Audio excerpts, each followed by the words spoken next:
Hello and welcome to Football United TV. I'm your host Matt King, and we've got a very special guest from Florida. His name is Luke. How you doing, mate? Very good, thank you. Thanks for having me. Yeah, no worries. Thanks for joining us. So, of course, we've got the big game coming up on Wednesday. A massive game, Man United versus Barcelona, Champions League quarter-final. What are you making of this tie, and what do you think is going to happen? Your predictions? Well, it's really hard to judge. The last few matches we've not quite been ourselves, but I do think we will rise to the challenge. It's the smaller teams that we tend to struggle against. We tend to step up against the big teams. We saw that against PSG.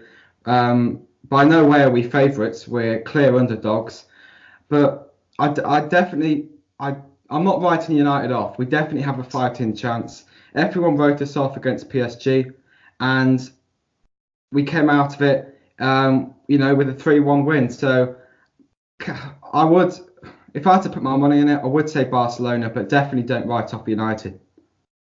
Yeah, I wouldn't write off United. No, no way. Especially happened after PSG. What an exciting game that was. What did you make of that game? Did you watch it at all?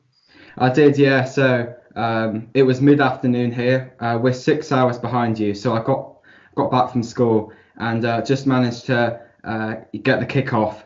And like when that first goal went in by Lukaku, I thought, God, game on, here we go.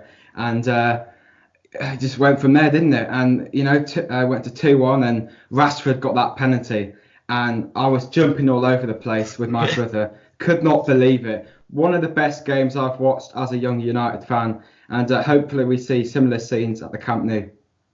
I hope so, mate. Yeah, it's a very tough place, obviously, for any team to play away. I do remember, obviously, Chelsea having that amazing tie against Barcelona where Torres scored that goal that put them through. Hoping for something similar, maybe. Yeah, but very tough, especially with Barcelona winning against Atletico Madrid recently. They're on top form. They're probably going to win La Liga. What do you make, if I can get your point on Ole since he's become manager, especially since December, I think the 17th it was. What do Yeah. you make so far? Well, it's been a complete revelation to me, and even though the last few results haven't quite been there, I'm still firmly behind him. And to me, all these recent results prove is that we have a dysfunctional board.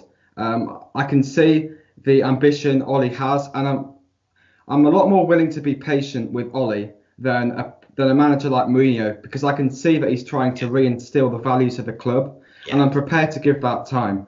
With Mourinho, it was more about bringing back success. We all talked about bringing that title in. He always wins the title in the second season, and he didn't do that. And other than that, Mourinho didn't offer much. But Solskjaer is the complete package. There is no other club in the world that has a manager with as much passion for the club they manage than Ole Gunnar Solskjaer. No one understands the club like Solskjaer. He's a completely unique candidate, which none of us were talking about. When we were thinking about replacements for Mourinho, everyone talked about Pochettino and Zidane. No one brought up, the Norwegian from Molde, and what an absolute revelation he's been. And it's not only him; it's also his coaches on his side, his backroom staff. You look at Mike Phelan, Michael Carrick, McKenna. The four of them have a real connection. And yeah. what I love about Solskjaer, he listens to what they've got to say. When it was Mourinho in charge, didn't really seem that interested in what his coaches had to say. But Solskjaer always consults Phelan, Carrick, and McKenna to get their opinion on things. And I really love that connection they've got there. And yeah, I'm prepared to give Solskjaer a lot of time. Definitely, and I think you picked up on some very good points. The way that all of three of them at least like connect and mold together. You know, McKenna and Phelan and Solskjaer. That just is a perfect match. And especially with Mullenstein, apparently might be coming into the club possibly for a role, which is good because they're just bringing more and more people in. And I mean, the rumours are that a lot of agents are offering their players around Europe to come to Man United, which hasn't been the case for a very long time. What do you make maybe of this summer, like the transfer targets? Who would you pick? And yeah, like how much would you spend? Well, if I was in charge, I'd throw the kitchen sink at it. I'd throw everything at it. I think the Glazers are going to spend about 200 million plus whatever we make off players that leave the club. That's about the value I'm expecting. And I mean, what concerns me more than anything are the rumours we're hearing about players that may be leaving United, because that only makes the job bigger for Solskjaer. We don't Yeah, want to be losing Herrera, Pogba, the Spanish trio, maybe falling apart, Mata, De Gea and Herrera. That really concerns me. And, we give contracts to Young, Jones, Smalling, but I mean, there's talks about De Gea's contract being left till next season with only less than a it'd be year too left on his late. contract. It'll be too late. It'll be too late. And I think Real Madrid are going to spend big money with Zidane. They won't be messing about like Ed Woodward. They'll be, cashing in and buying the players they need. So we do need to be ruthless in this transfer window. Ed Woodward can't be his usual self. We can't be niggling about with pennies. I mean, if you look at past transfer windows, our transfers always seem to go on for forever. Like the Yeah, I Pogba agree. transfer, we knew about Pogba weeks and weeks before it happened. We can't do that this transfer window. We need to get in and get the players in and pay whatever we need to pay. And for me, the positions we need to strengthen as a must, I'm looking at centre defensive midfielder, Yeah. because Matic to me is immobile, he's slow, and he's declining. We need. I did a little video. I talked about players I'd like to bring in. I mentioned Ruben Neves at Wolves as that position there. He has been brought up quite a lot, hasn't he? They've been looking at him, I know for certain, but it's just, like whether Wolves give him up, whether he wants to leave. Everyone at Wolves are like in the coach's philosophy, and it's sort of like hard to pull players away when they're in a happy state.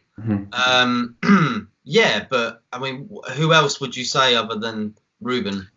Yeah, so for me as well, centre back is a big, big must. Lindelof is fantastic. He's been a revelation this season. Even going back to when that man was still in charge, he was great. He's been maybe player of the season for me. He's been consistent all the way through. But we do need someone to partner him, because I don't trust our other options.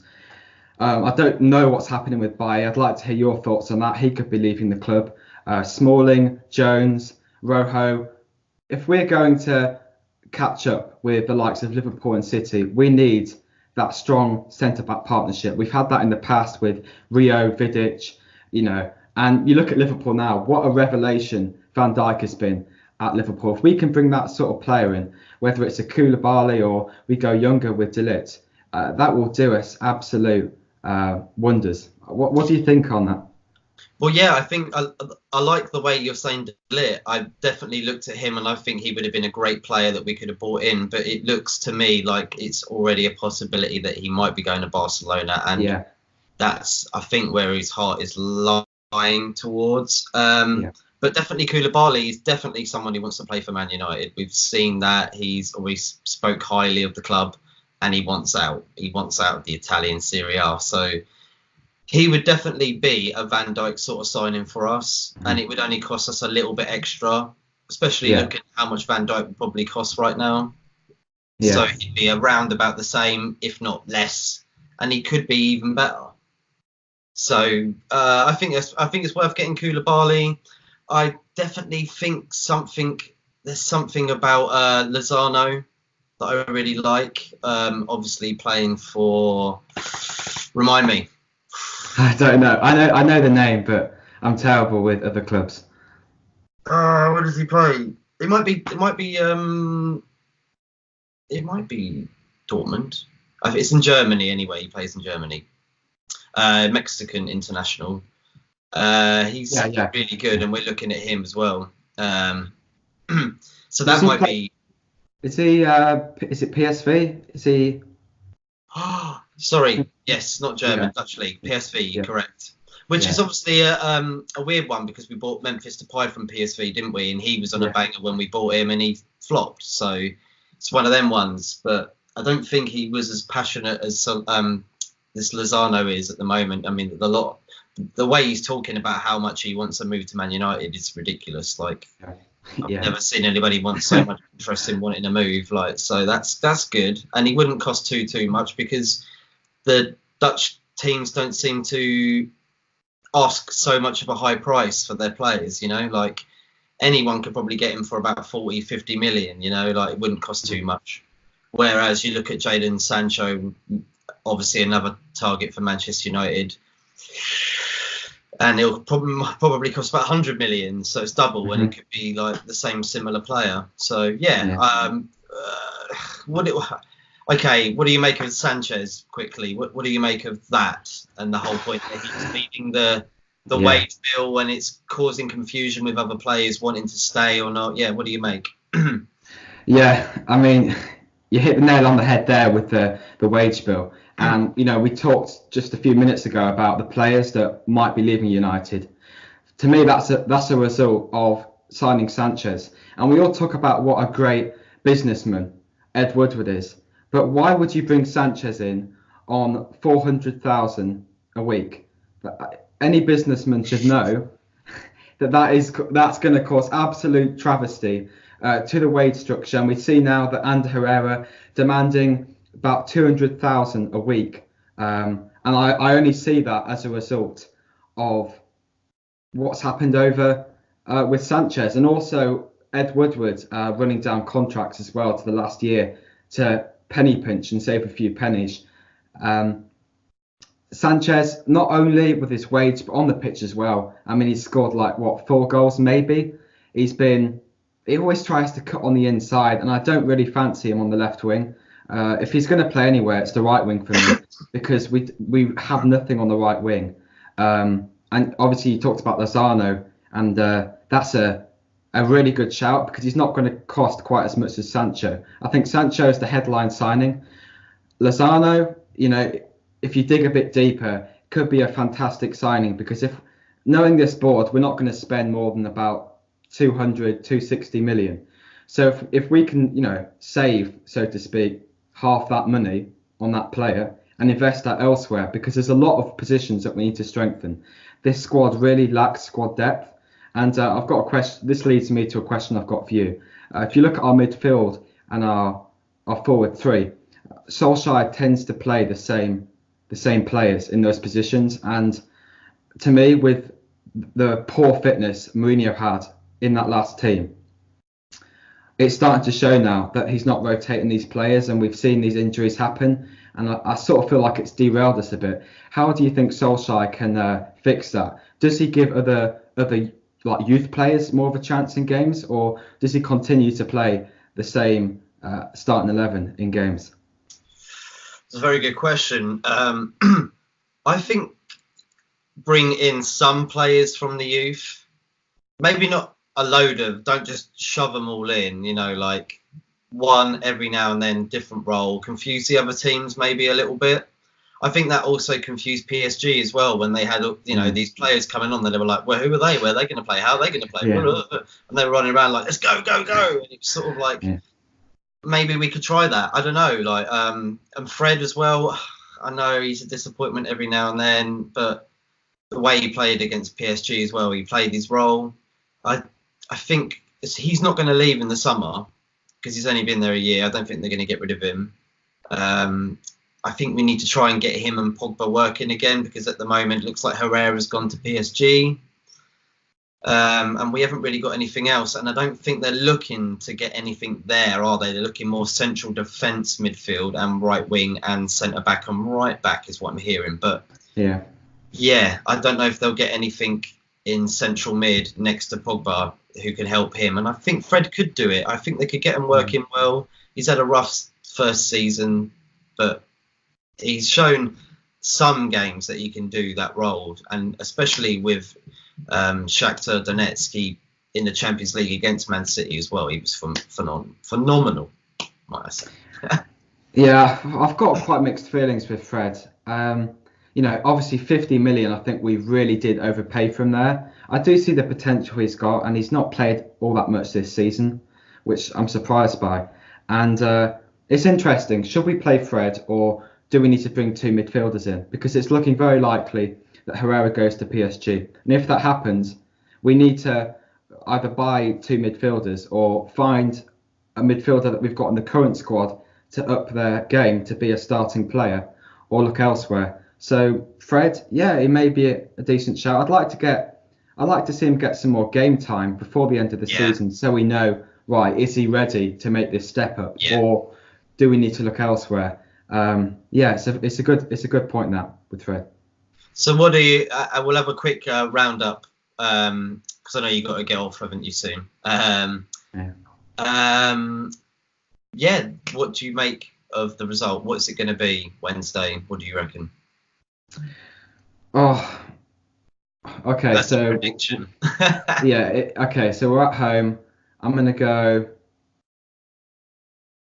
1-0 United. Yeah, 1-0 United. Okay, cool. Yeah. Oh, actually, no, 2-1. 2-1 United. Okay, you reckon they'll get a goal at least? Yeah. Yeah, all of their goals go through Suarez and Messi. So if we can block out, I mean, it's all right saying block out Messi and Suarez. You know, that's a big ask, but we don't. There's not a lot of goals coming elsewhere, and a lot of teams do that against us. If you block out our left-hand side, we have nothing on the right, which really concerns me. So yeah, I'm going 2-1 United. Messi goal, and on our team, Rashford is match fit, so a goal for him, and Pogba to kill the rumours a bit. Oh, nice. I like that. I was going to go for. Do you know what? I was going to be like critical. I was going to go for like a 2-2. Yeah, yeah. Just because of the domination I think we might get, but I think we'll be a lot better than we played against PSG at home, and I think we will get at least a goal or two.